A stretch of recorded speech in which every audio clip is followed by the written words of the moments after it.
Hi guys, it's Chelsea from The Financial Diet. So this week I wanted to talk to you guys about something that's maybe a little bit less purely financial, but which hugely impacts us when it comes to our professional lives, negotiating things, or just generally, no matter how much I hate this word, adulting. And that is how to fake being confident. Because adult life is nothing if not a series of firsts where you have to pretend like you know what you're doing, like you understand the rules, and like you can competently advocate for yourself. Whether it's starting your first professional job, renting your first apartment, or even dealing with your first adult breakup, you're going to have to be navigating all of these situations where you frankly have no clue what you're doing. And you're almost guaranteed to feel a high level of imposter syndrome when you're doing any of these things. But it's simply not an option to walk into the room and be like, I have no idea what I'm doing, so please forgive all of my mistakes. So the truth is, we all have to fake it until we make it a little bit when it comes to confidence. But I've found, especially as a small business owner who's also a woman in her 20s in an industry where most people are older men, that faking it till you make it is actually a pretty efficient way to become confident. For the past few years, my whole life has felt like just one thing after another where I had no clue what I was doing, I felt in over my head,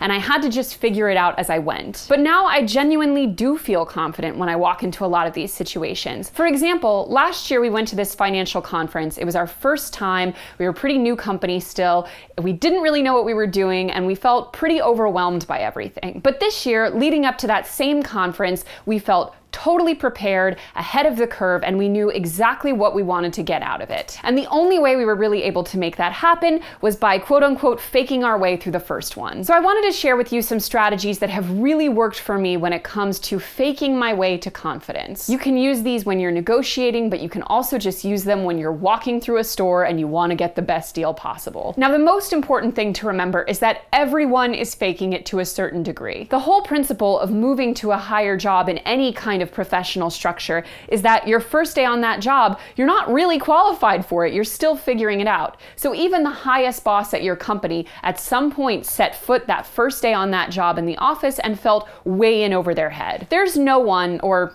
almost no one, who walks into every social and professional situation and just feels like, I got this, everything's under control, everyone's looking at me in the best possible way and not looking at me like, who's that imposter who's invaded this situation? So just remembering that even the person at work who might seem like they have it all totally together is still struggling with having to fit into their perceived role is very helpful. Never ever think that person's got it all figured out, because even if they have it all figured out about one thing, there's probably something else in life that leaves them feeling totally overwhelmed. The other really important thing to remember when it comes to faking confidence is that opportunities will rarely just appear to you in the exact package you're expecting them to. One of my favorite maxims in life, which I find is actually super useful, is that it's much easier to ask for forgiveness than for permission. Allowing yourself to not wait for things to come to you and rather to go seek out what you're looking for and to create the spaces that you want to fill, both in work and in life, is so empowering. Just as a random example, when I started TFD as a personal Tumblr on the side, Lauren emailed me out of the blue from her desk job at an ad agency and said, hey, let me design this for you. I'd love to do that as a project. That kind of initiative of creating an opportunity rather than waiting for someone to give it to you is exactly what leads to us doing the most fulfilling and empowering and unexpected things in life. Remembering that it is up to us to choose the lives we want and to decide when we're going to go for them allows us to create the lives we want. Because for example, with things like a promotion, usually promotions will only come when you've already started to demonstrate in your current job that you're willing and able to take on some of the responsibilities of that next level job. The times in your life when someone is going to just march into your office, set a piece of paper down in front of you that has written on it in crayon, dream job, are basically never. Confidence isn't just being really good at something. It's about giving oneself permission to try, to say, I'm good enough to try that, I'm good enough to go after it, I'm good enough to even ask for it. In fact, one of the people that we talked to for the Financial Diet book, which is on shelves January 2nd at a bookstore near you, is Akilah Hughes, who's a YouTuber that you guys might be familiar with, and who is someone who gave herself permission to really go after the career she wanted. And something she told us really helped her in doing that was going onto Netflix and just scrolling through like the thousands and thousands of like really crappy shows and movies that no one's ever heard of, and been like, holy shit, All of those movies got funding and they're on Netflix and people actually made them. If those mediocre ass people can commit themselves to making this, I can also do it. Sometimes it's just important to remember that not all people who have gone for something or who've succeeded in something are even that talented to begin with. Something else that's very important to remember when it comes to being confident is that the more prepared you are, the more confident you will automatically feel. I'm someone who used to be, when I say mess, that really cannot even describe the level of just utter chaos I was in. For example, a few years after I moved out of my parents' house, my dad showed up at the house I was living in at that time and literally dropped a giant Tupperware on my doorstep of just notes and notices and collections and red scary envelopes that were banks coming after me, and just like an assortment of papers, a paper trail of all of the terrible avoidant decisions that I was making for several years in my adolescence and young adulthood. I never followed up with things, I didn't keep a calendar, I avoided things when I sensed they were a problem, and I procrastinated on everything. It constantly left me feeling completely unprepared,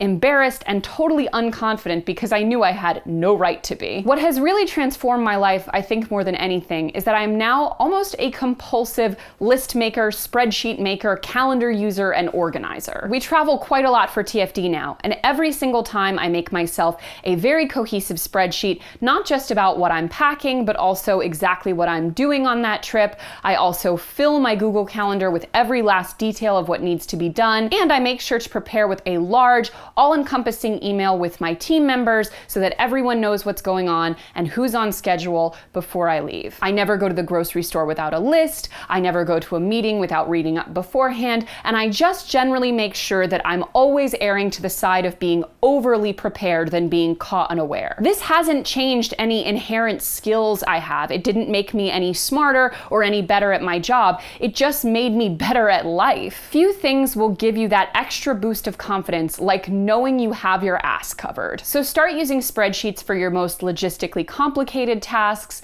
Start using lists for every time you have to buy something, do something, or make something, and use the hell out of calendars. Being prepared is half the battle. Now, there are a few things that are just purely in terms of body language and presentation that really help you fake confidence. First of all, you have to be wearing clothes that fit you properly, clothes that are clean, and clothes that make you feel like your most comfortable and presentable self. Close your eyes and envision yourself on your best day. It's a day that you're feeling great, you're looking great, and you know that everyone's looking at you the way you want to be looked at. What are you wearing in that mental image? That's what you should strive to look like every day. Making it so that your physical presentation is just a comfortable afterthought means that you're never pulling on your sleeves or worrying about how something looks, and you can really just focus on what is important. And when it comes to body language, there are a few key things that just project an air of pleasant and comfortable confidence. First of all, smile. Not in like a creepy salesman kind of way, but just smile more frequently than you probably want to default to smiling. Not only does it actually scientifically raise your mood to smile, it's also just a nice way to go through life. When you default to doing things like